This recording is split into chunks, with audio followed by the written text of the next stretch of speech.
जय जगन्नाथ सांग मैंने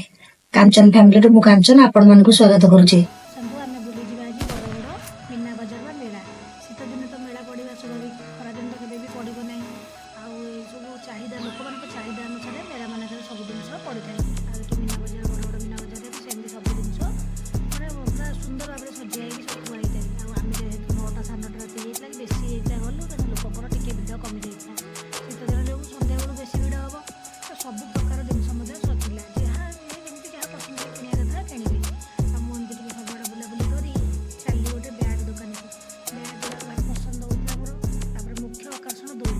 पिलाने जाइए बड़ मैंने दौड़ी तो पसंद सब मीना बजार सांग मैंने मेला हो मीना बजार आग दौड़ीटा पड़ो दौड़ीटा निश्चिंत बुलाबुली कर गोटे ब्याग दुकान गली गोटे ब्याग गुड़ा भाई पसंद है गोटे ब्याग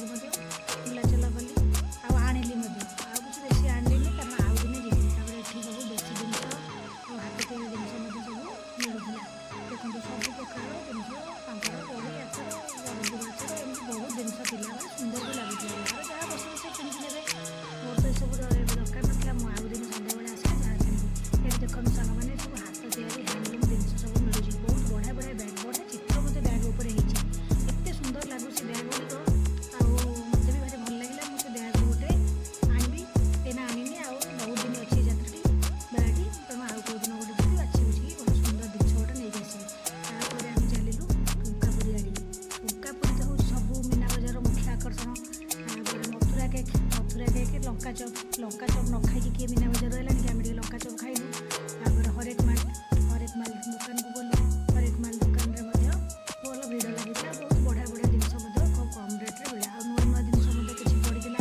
ताकू आम देखलु तापर आम आसलु फेरी दौड़ी पाखक पुह जीवी दौड़ी बसे बोली आम तार मना कर तार इच्छा